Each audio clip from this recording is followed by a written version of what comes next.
Moving rapidly along the highway of learning here in week number 2 of American National Government. We're going to continue on slide number 42, talking about grants and denials of power. We're going to start getting into a little bit of the meat of the U.S. Constitution, okay? Within the Constitution, there's something called grants of power, specifically given to sections of the government, okay? Another name for that grant of power is an enumerated power.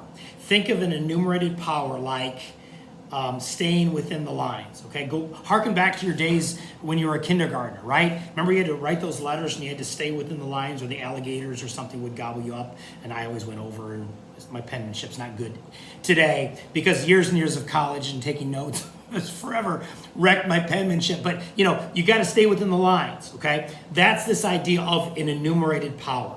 Government can only do what the Constitution says it can do. Okay? So it's the limitation of the national government by confining its scope to enumerated powers within the Constitution. Okay? Think of a power grid. Again, too much power going through a power grid and you're going to start electrocuting customers.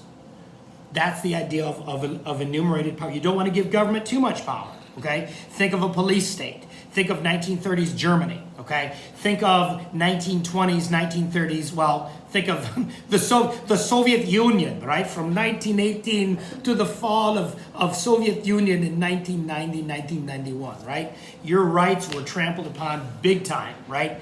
There's estimates that under Stalin's regime, and we think Hitler's bad, and he was, but under Stalin's regime, estimates of over 50 million people were most likely killed under his regime.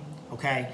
In other words, that is a power grid without any limitation on the government whatsoever. So the framers wrote it down and have an enumerated power. Okay?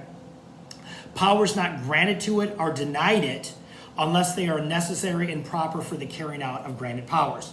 So if you look at the Constitution in Article 1, Section 8, you can see specifically enumerated powers of what the U.S. Congress can do. That's it, okay?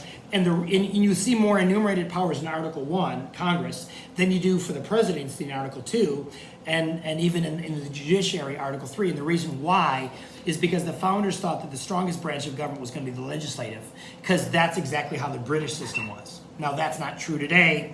The executive branch is actually probably stronger, and well, it is stronger, and we'll talk about it in a later chapter. But then again, because they thought it was the strongest, that's why all of these specific enumerated powers are in there. Okay, power to tax, power to establish an army, navy, power to declare war. The president doesn't declare war.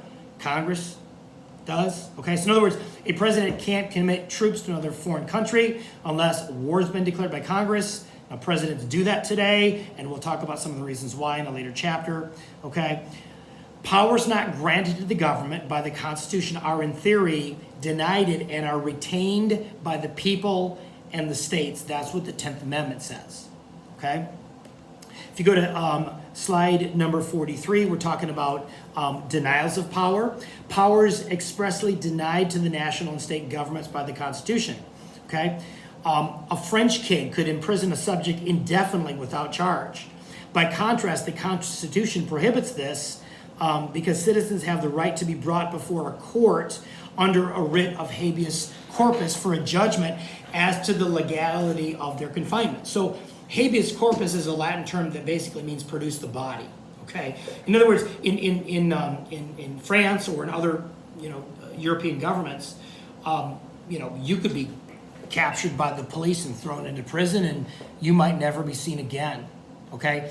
In the British system, which we developed in our own, we drew from that, there was something called habeas corpus. This idea that the police can detain you, throw you in jail, but you must be produced, so to speak. You must be able to leave prison, to be able to stand trial, to have some form of due process rights to either cause you to go back to prison or to free you, okay? That's habeas corpus. That's when it was in the Constitution, okay? There's also something called no ex post facto laws within the Constitution. What's that?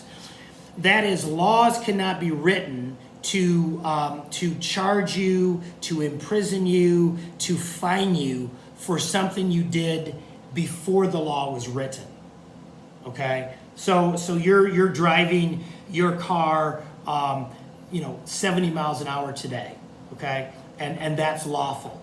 But let's say 3 years ago, it wasn't lawful. Okay, in other words, you can't be affected by laws in time. Okay, things like that would go on, all the time. Okay, you cannot be punished by something that you're doing today that perhaps you violated, a few years ago. Or, in other words, just crazy stuff like that was going on in European nations, and the founders sought to eliminate that. Okay, these are denials of power. It denies the government from doing certain things. Okay.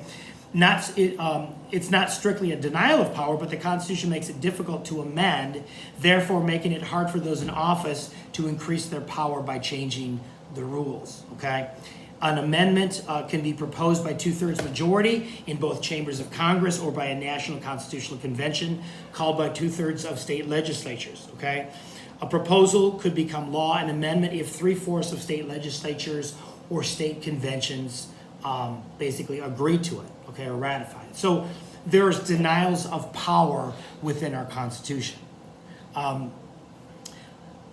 If you go to the next slide, slide number 44, using power to offset power.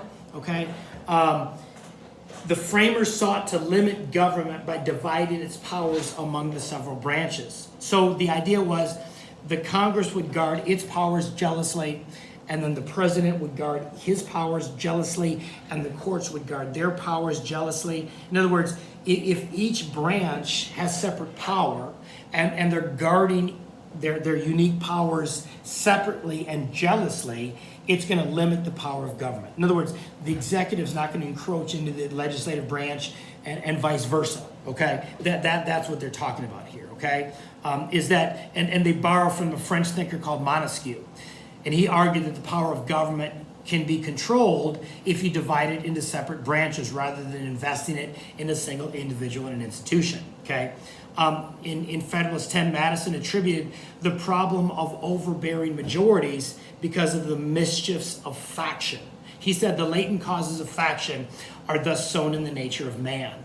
Okay, man is a factious individual, and there will be power groups and power grabs throughout a country. Okay, and so the founders thought because that's going on, you better separate government so one group doesn't get power over all of this stuff. Okay, that's this idea of using power to offset power. Okay, if you go to slide number 45, the separation of powers arose out of the framers' concern of overbearing majorities. Okay, let me give you an example of this. When President Barack Obama became president in 2008, he, as a Democrat, controlled the executive branch.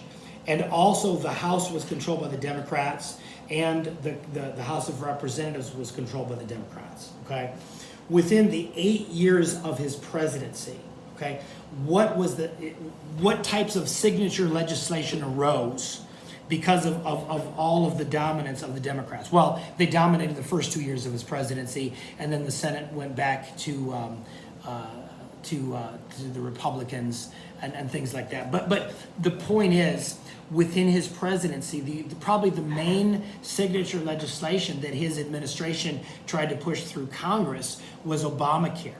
Okay, beyond that, not a lot. So in other words, the Democrats were controlling big portions of the federal government, but not a lot of legislation got passed besides Obamacare. Why? Because you have the separation of powers. Okay, you have these branches of government that are separated, and because of that, the framers made it really hard to get legislation passed because of agreements and things like that. Right? You've got a bill has to be exactly alike, passed by both the House and the Congress. And despite the fact that at least for the first 2 years of President Obama's presidency, the Democrats dominated both sides of Congress, both houses, it was hard to get legislation passed through anyway. Okay, that's proof that the constitutional system of the framers is working. Okay, fast forward now to the Trump years from 2016 to 2020.